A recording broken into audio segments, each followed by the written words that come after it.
There are precious places in Colorado protected because of their history. Think the Mesa Verde Cliff Dwellings, Bent's Fort in Otero County, or even Denver's Union Station.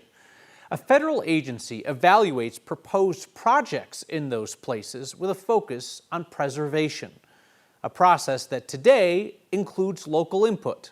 Tomorrow, it may not. Our Marshall Zellinger explains.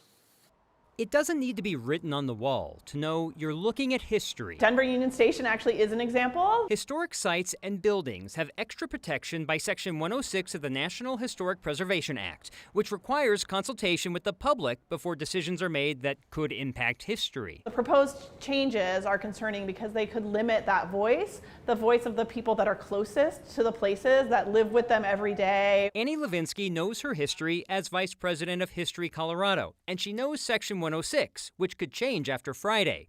The federal agency that oversees historic preservation is voting to potentially change the rules around it. One change would make public comment optional instead of required. Another would change definitions of what is historic. It seems the changes are to streamline the work President Trump is doing to the reflecting pool and the arch he wants to build in Washington. But the changes would also impact many Colorado historic sites. Like the idea that someone wants to develop or drill oil at Mesa Verde. Exactly. Yeah, 100%. I mean, those are realistic consequences that could happen. Jasmine Saxon is an archaeologist who knows historic doesn't just mean old and dusty. It's not just these massive projects like Mesa Verde or Bent's Old Fort.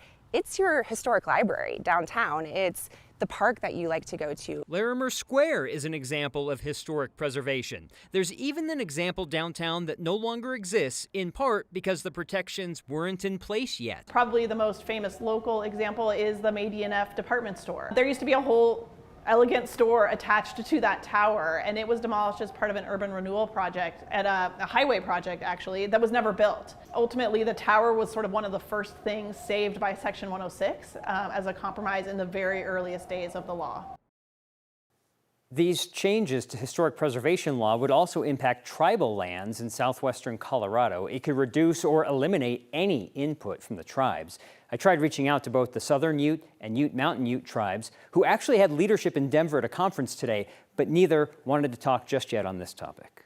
So say if a governor wanted to bulldoze a pedestrian bridge into Civic Center Park. No, that would never happen. That would be crazy. What would constitute a change at one of these historic places? I mean, I guess a request. Like the joke I was making with the two interviews today is, what if somebody wanted to come to Bent's Old Fort and say, let's bulldoze these and build a Buc-ee's out here? Like right now, there's community input to say, here's why we wouldn't want that. Under these changes, it could be the agency in Washington, D.C. saying, that looks like a good place for a Buc-ee's, let's do that. Yeah, you know what they call that local input? They call that red tape. Cut that red tape is what that is. All right, Marshall, thank you.